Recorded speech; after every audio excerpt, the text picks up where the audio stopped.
C'est juste une question de temps. Le Bitcoin chute, l'Ethereum chute. Ça va être un cauchemar. Bonjour, bonsoir, bon après-midi, où que vous soyez, quoi que vous fassiez. Merci d'avoir regardé mes vidéos. Je sais que les choses vont paraître sombres dans cette vidéo, mais il y aura toujours un arc-en-ciel à la fin de n'importe quelle averse ou pluie. Oui, même si l'espace crypto peut sembler comme un désastre, finalement, le Bitcoin, l'Ethereum et tout le reste vont commencer à remonter l'année prochaine, vers cette période. Alors, ne vous inquiétez pas pour ça. En ce moment, c'est un peu de tristesse et c'est comme ça que ça se passe. Parlons de tristesse, n'est-ce pas? Je vais plonger directement dedans. Ledger licencie des gens. Il s'agit d'une société de portefeuille matériel, non? Je suggérerais que vous n'utilisiez pas Ledger.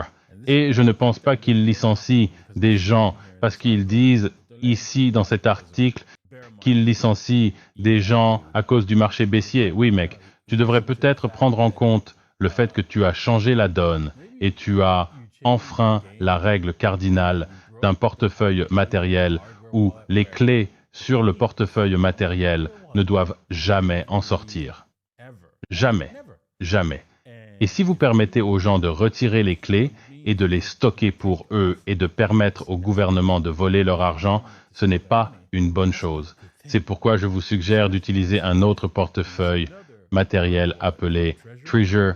C'est celui que j'utilise, d'accord? Et où je vais faire une revue sur celui-ci de Tangium. C'est un nouveau portefeuille. Alors soyez attentifs à une revue à ce sujet. Je pourrais faire une revue prochainement. D'accord. Eh bien, nous allons faire un peu de trading pour le reste de la vidéo d'aujourd'hui. C'est ce que nous allons faire. Je fais mes trades sur bybit.davincij15.com ou okx.davincij15.com. Les liens sont dans la description si ça vous intéresse. D'accord, plongeons donc. J'ai fait un trade court sur Bybit hier et boum, ça a plongé. Je n'y suis pas allé fort. J'ai seulement shorté jusqu'à ce point ici, à 27,7. La raison en est que le Bitcoin est très volatile et je ne voulais pas compter sur le fait qu'il allait casser cette tendance ici, la tendance à la hausse. Mais c'est ce qu'il a fait. Et oui, j'aurais pu le prendre pour encore plus de profit. Maintenant, il y a toujours une indication claire que le Bitcoin va s'inverser ici. Donc, vous cherchez un short supplémentaire. Malheureusement, le Bitcoin, l'Ethereum, ils ont tous l'air très baissiers. Voici la chose. Nous regardons le cadre temporel à long terme et c'est baissier. Même si en ce moment, il est en tendance haussière, mais cette tendance a été de nouveau rompue ici, rompue cette tendance haussière sur la ligne orange, rompue celle-ci sur cette ligne orange. Donc, je vais supprimer celle-ci, la première qui a été rompue. Et celle-ci a également été rompue. Donc, on peut vraiment voir, vous savez, il n'y a pas de bonheur ici, aucun. Le Bitcoin va s'inverser et descendre jusqu'à 26 000 $, puis jusqu'à 25 000 $. Et une fois qu'il franchira les 25 000 $, c'est adieu muchachos. Si vous voulez entrer dans un trade, c'est le moment de faire le short. Si vous allez prendre ce short, le stop loss, vous allez prendre un short majeur, comme un short à long terme, ce qui est bien. Vous pouvez prendre le short n'importe où ici. C'est le trade clair ici et vous le prenez jusqu'en bas, d'accord? Tout le chemin jusqu'à 25 500. Si vous le souhaitez, prenez des bénéfices ici. Prenez la moitié des bénéfices ici à 25 500 et laissez le reste courir. Déplacez vos stops à zéro pour ne pas perdre d'argent. Vous partez en tant que gagnant. Point final. Et c'est ainsi que vous feriez ce trade. S'il casse les 25 000, vous le prenez jusqu'à 20 000. Et c'est là que vous prendriez vos bénéfices finaux. Ne cherchez pas beaucoup plus, même s'il y a probablement plus à gagner. Vous ne voulez tout simplement pas être gourmand parce que vous savez ce qu'on dit dans ce marché. Viens ici. Les ours gagnent de l'argent. Les taureaux gagnent de l'argent, mais les cochons, ils se font égorger. Alors, ne te fais pas égorger. D'accord.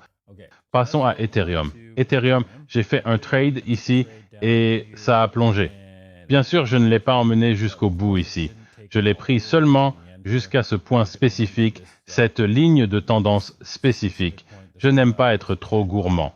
Sur les marchés, et oui, il est descendu encore plus et j'aurais pu en prendre un peu plus. Ethereum a l'air vraiment moche, mais sur le graphique de 4 heures, nous sommes trop éloignés du ruban DMA pour que nous puissions entrer dans un trade. Ici. Ne soyez donc pas surpris si nous consolidons un peu ou si nous remontons vers le sommet de la ligne de tendance à 1600, marque de $1 600. C'est là que vous pourriez probablement entrer dans un autre short trade sur Ethereum. Si vous allez entrer dans un short trade sur Ethereum, le stop loss doit être bien plus haut ici. Malheureusement, c'est brutal parce que vous parlez de 10%. Ouais, exactement. Donc un ratio de risque-rendement de 2 pour 1 serait ici en bas. Maintenant, vous pourriez dire, Monsieur D, je ne pense pas qu'il va monter de 10%. Nous pouvons simplement aller voir les corps de bougie et dire que, hey, si ça remonte la haute, c'est plutôt bien, mais c'est toujours 10%. Que ce soit 8 ou 10%, c'est la même chose. Vous pourriez aussi aller, puisque Ethereum n'aime pas faire beaucoup de mèches, vous pourriez aller jusqu'à 1666. Ouh, wow, c'est un nombre intéressant. Donc, très probablement, c'est le bon nombre. Et vous pouvez prendre cela, si vous voulez un stop-loss plus bas, vous pouvez le prendre au ratio de risque-rendement de 2 pour 1 en le cassant. Mais une fois que vous descendez ici, je pense que vous pouvez dire avec confiance qu'il va continuer à descendre. Si nous allons jusqu'aux $1 485, boum, vous pouvez prendre des bénéfices et laisser le reste courir. Et où allez-vous chevaucher cette chose? Je dirais environ $1 200 jusqu'à la marque de $1 200. Voyez, laissez-moi voir. Laissez-moi juste voir ici. Oui, la marque de $1 200 est un bon endroit, mais un endroit plus sûr serait la marque de $1 360 où vous voudriez prendre des bénéfices. Tout le reste serait probablement un peu suicidaire ou dangereux, car Ethereum pourrait se retourner contre vous, car il y a beaucoup de puissance là. En regardant la domination de la domination, c'est clair que le Bitcoin, je l'espérais pour une session haute. Pas de chance. Il a repris sa puissance, et même s'il doit passer au-dessus de 52,16%, il le fera très probablement à ce stade, car vous pouvez clairement voir que nous avons rompu une tendance à la baisse qu'il faisait, et boum, il a maintenant créé une tendance à la hausse. Donc, cela signifie que le Bitcoin est, de bonne conscience, entré dans les altes avec mon Bitcoin de confiance. Je vais devoir attendre que cela me donne des signes clairs que nous allons avoir un marché haussier dans les altes par rapport à Bitcoin. Et cela ne semble pas du tout être le cas. Bon, c'est tout. Merci à tous d'avoir regardé l'épisode court d'aujourd'hui. J'espère que vous avez apprécié. Et si c'est le cas, appuyez sur le pouce vers le haut. Et si ce n'est pas le cas, l'autre bouton fonctionne aussi. Je l'apprécierais vraiment. Abonnez-vous si vous avez aimé. Et oui, on se retrouve demain. À bientôt.